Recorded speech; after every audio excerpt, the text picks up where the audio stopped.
Halo teman-teman. Di video sebelumnya kita sudah belajar membuat sebuah kode sederhana menggunakan kode HTML ya. Nah, teman-teman sebenarnya bisa berkreasi dari kode sederhana yang kemarin saya sudah jelaskan.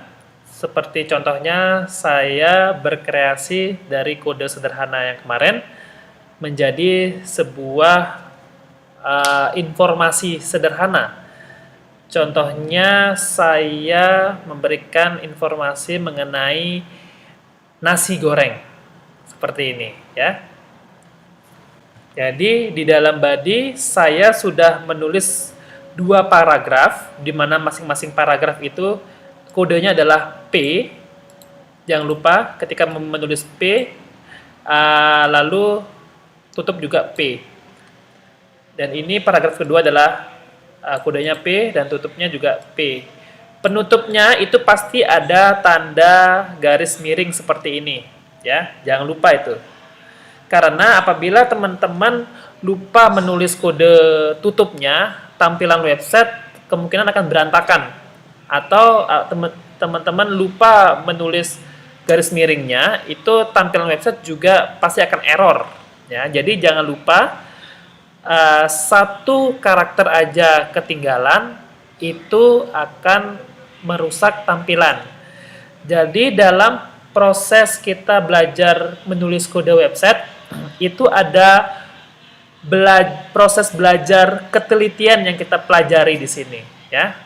Nah, dalam menulis kode saya sarankan juga menulis kode secara rapi seperti ini. Jadi misalkan ya, saya tulis kode HTML, lalu tutupnya HTML, ini kita tulis satu sejajar, ya. Dan ketika kita membuat kode baru di dalamnya, kita tulis agak menjorok ke kanan. Dengan kita manfaatkan tombol tab pada keyboard kalian masing-masing, ya. Tombol tab. Lalu kita tulis kode pembuka, lalu kita sejajarkan dengan tutupnya. Lalu di dalam kode ini kita membuat kode lagi agak menjorok lagi ke kanan. Begitu selanjutnya sampai seterusnya ya. Di body juga saya menulis body, lalu di bawahnya tutupnya saya buat sejajar, lalu saya menulis kode baru itu saya agak jorok ke kanan. Agak saya geser ke kanan, agak rapi. Kenapa seperti ini? Karena ketika teman-teman sudah menulis banyak sekali kode dan tidak menulis secara rapi seperti ini, maka ketika teman-teman ada kode yang kelupaan, itu teman-teman pasti akan sangat susah banget untuk mencarinya, ya. Contoh, ini di body saya lupa menulisnya, ya. Dengan kondisi seperti ini saya sudah tahu, oh body nih penutupnya nggak ada, jadi saya bisa perbaiki. Nah, tapi kalau teman-teman menulisnya tidak rapi seperti ini, ya, anggap saja seperti ini. Anggap saja tidak rapi seperti ini. Saya akan bingung, body ini tutupnya di mana ya saya harus menutupnya ya? Apakah harus menutup di sini? Apa harus menutup di sini? Apa harus menutup di mana gitu. Jadi tidak jelas. Kalau saya menutup di sini, maka kode P ini akan terlihat error nanti. Seperti itu ya. Jadi saya sarankan untuk menulis kode secara rapi seperti ini. Nah, untuk selanjutnya kita akan belajar membuat kode-kode lain dalam bahasa pemrograman HTML. Yang sebelumnya kita sudah mempelajari kode untuk membuat paragraf seperti ini, ya. Nah, tampilannya seperti apa? Kita save dulu. Lalu kita tampilkan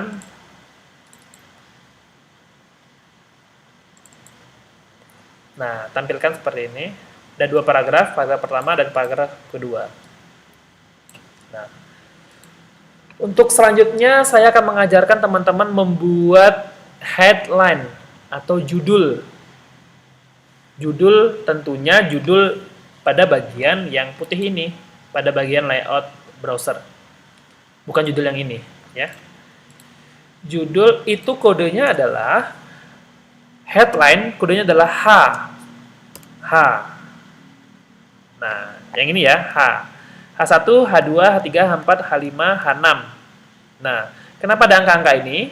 Angka-angka ini mengartikan besar hurufnya, ya. Ketika kita pilih H1, ya, H1, saya beri judul resep nasi goreng, ya. Ketika saya pilih H1, saya simpan dulu ya, Ctrl S, saya refresh, muncul judul H1 yang bold dan sebesar ini. Lalu, apabila kita rubah H1 ini menjadi H2, jangan lupa tutupnya juga H2, dan simpan. Kita refresh, akan semakin mengecil. Nah, headline ini ada sampai 6 ya. Jadi, semakin besar angkanya, semakin kecil hurufnya. Gitu ya. Jadi, biar ada ini.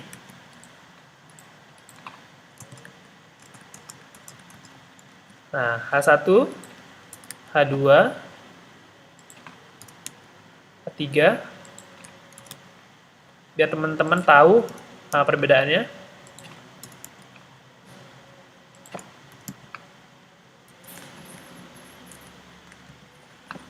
Nah,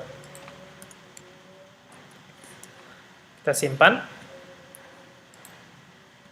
Nah, ini dari H1 sampai H6. H atau headline itu fungsinya untuk membuat judul. Jadi dalam konten teks sebuah website itu ada dua dibaginya. Teks untuk judul dan juga teks untuk paragraf, ya. Nah, sekarang kita pilih yang H1 aja. Simpan, Ctrl S. Nah, seperti ini tampilannya. Gampang sekali kan? Nah, untuk selanjutnya kita akan belajar bagaimana membuat menampilkan sebuah gambar ya. Kita sudah memberikan judul, kita sudah memberikan paragrafnya. Sekarang kita akan mau menampilkan sebuah gambarnya. Tentunya kita mempersiapkan dulu gambarnya. Ya, untuk sementara kita googling lah ya, googling nasi goreng. Sebagai contoh aja ya. Tapi alangkah lebih baiknya kalau teman-teman memang punya gambar sendiri untuk website kalian. Tidak menyomot dari gambar-gambar di Google. Tapi kalau tidak punya gambar, saya sarankan untuk menggunakan free stock foto. Tapi ini sekedar contoh aja ya. Contoh saya mau menampilkan gambar ini, ya. Nah, contoh ini kita simpan. Kita simpan di folder image, ya. Jangan lupa kita beri namanya nasi goreng.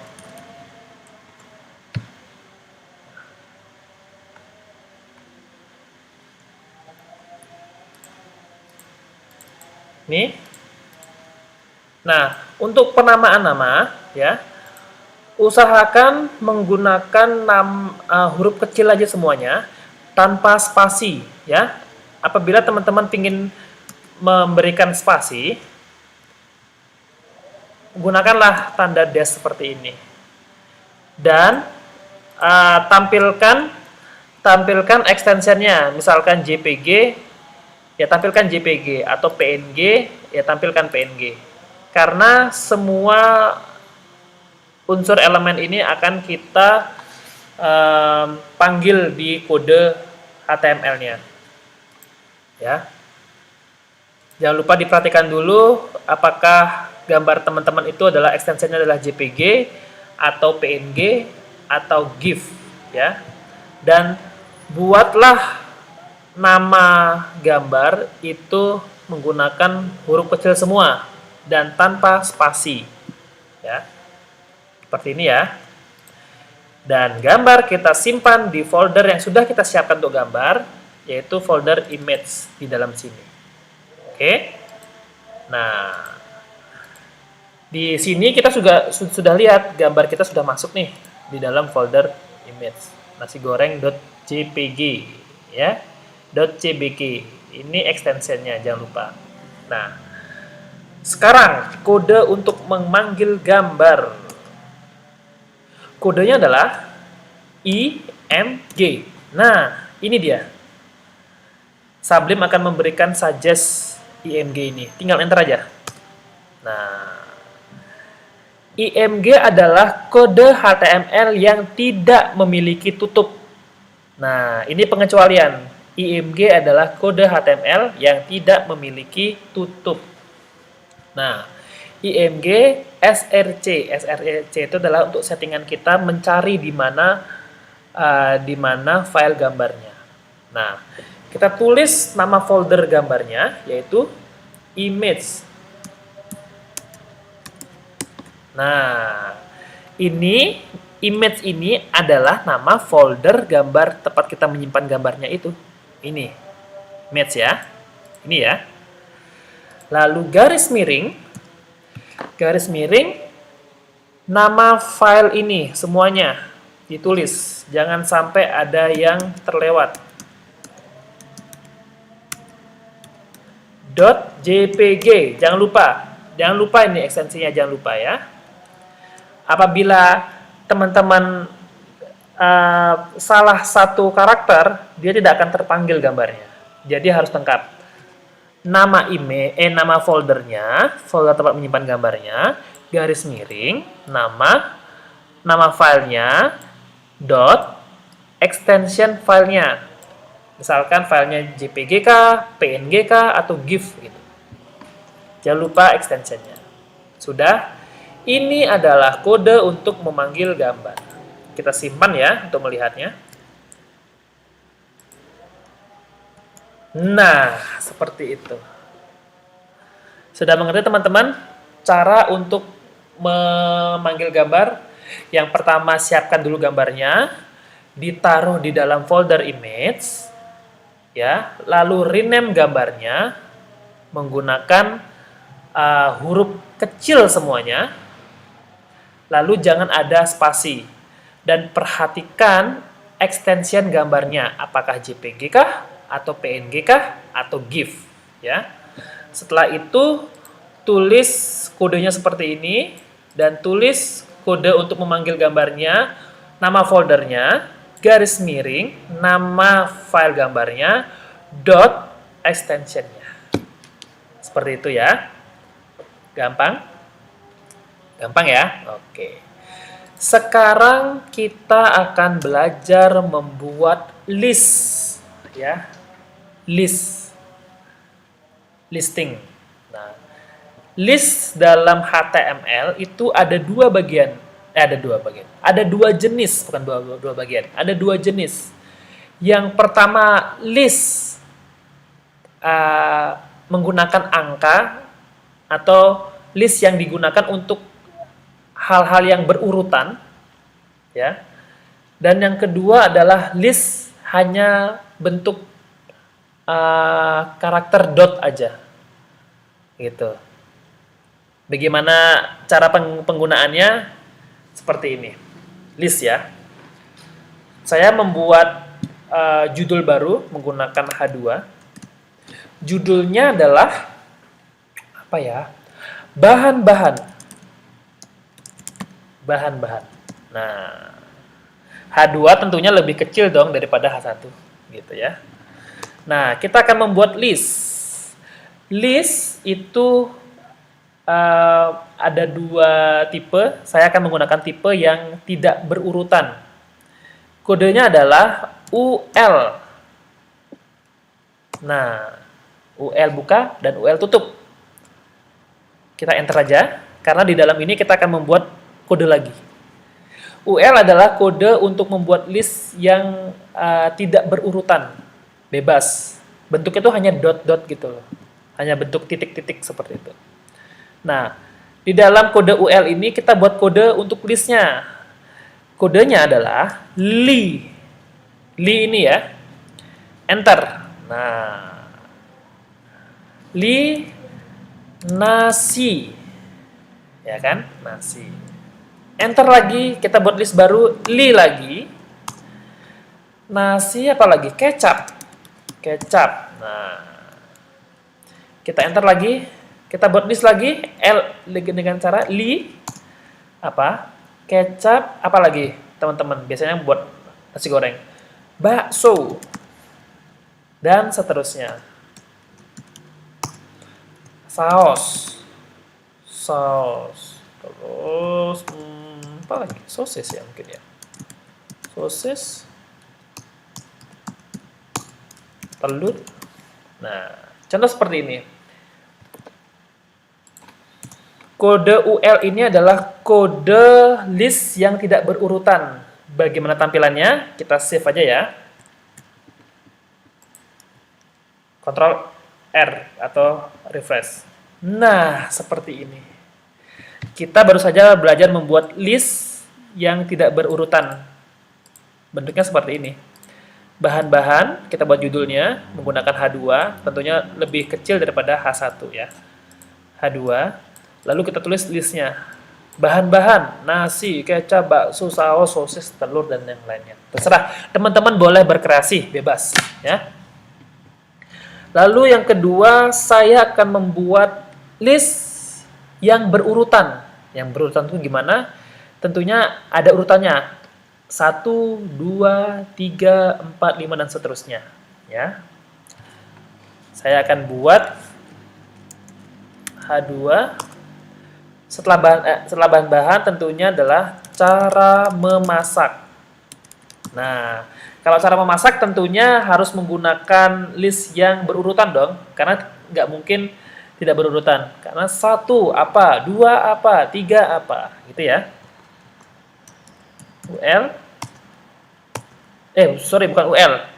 Kodenya adalah OL.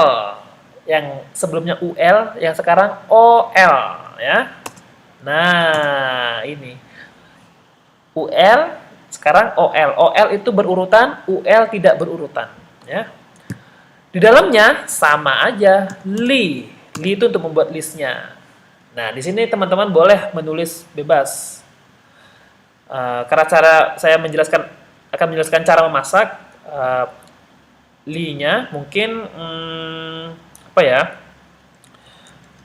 Masukkan nasi ke dalam penggorengan yang sudah dipanasi dan dipanasi. Itulah contohnya seperti itu ya. Lalu list yang selanjutnya, lalu campurkan kecap dan saus. Contoh seperti itu. Contoh selanjutnya, lalu potong-potong bakso dan sosis. Nah, ini teman-teman boleh bebas berkreasi ya. Aduk sampai rata. Siap dihidangkan. Contoh seperti itu. Nah, bagaimana tampilannya? Yang kode OL ini, kita Ctrl S atau simpan.